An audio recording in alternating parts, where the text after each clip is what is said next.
মাননীয় স্পিকার, এই সংসদের বাইরে আমার মতো অসংখ্য 25 বছর বয়সী সদ্য গ্রাজুয়েট সার্টিফিকেট হাতে নিয়ে ঘুরে বেড়াচ্ছে চাকরির আশায়। দেশে চাকরি নেই, ব্যবসার সুবিধা নেই, কৃষিকাজের জন্য পর্যাপ্ত জমি নেই, বিসিএস ছাড়া অন্য কোনো পেশায় মান সম্মান নেই। মাননীয় স্পিকার, পুলিশ হেডকোয়ার্টারের তথ্য অনুযায়ী বাংলাদেশে গড়ে প্রতি বছর আত্মহত্যার হার 11,000-এর অধিক, যার মধ্যে প্রায় 65%ই তরুণ তরুণী। মাননীয় স্পিকার, শিক্ষার্থীদের জন্য সরকারের নানান প্রকল্প রয়েছে, ভর্তুকি রয়েছে, আর চাকরিজীবীদের জন্য রয়েছে পে স্কেল, বোনাস। কিন্তু এই সমস্ত বেকার যুবক যুবতীদের জন্য রয়েছে শুধুমাত্র অবমাননা, অবহেলা, অসম্মান।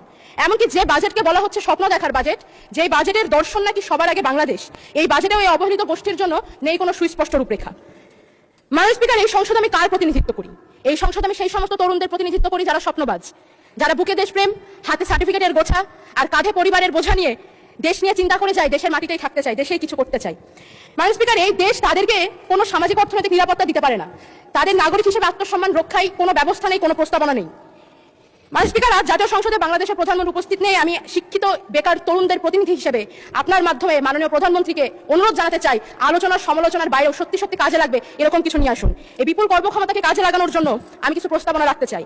বর্তমানে সরকারি চাকরিতে শূন্য পদের সংখ্যা 4 লক্ষাধিক। সরকারি অফিস আদালতে পর্যাপ্ত লোকবল নেই।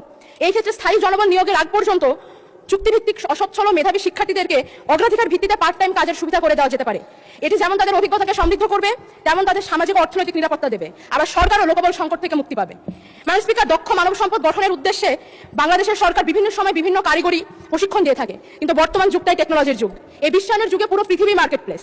যুগের সাথে তাল মিলাতে শিক্ষিত তরুণদের জন্য অন্যান্য কারিগরি প্রশিক্ষণের পাশাপাশি সরকারের উচিত সরকারি ইনভেস্টমেন্টে ফ্রিল্যান্সিং ট্রেনিং এর উপরে গুরুত্ব আরোপ করা।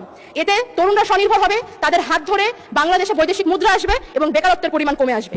আমি অনুরোধ জানাবো এই সমস্ত শিক্ষিত বেকার তরুণদের কথা গুরুত্বের সাথে মাথায় রাখার জন্য, কারণ আমাদের ভুলে গেলে চলবে না যেই গণ অভ্যুত্থানের মাধ্যমে বাংলাদেশ থেকে স্বৈরাচার বিতাড়িত হয়েছে, তার অন্যতম চালিকা শক্তি ছিল এই সমস্ত তরুণরাই।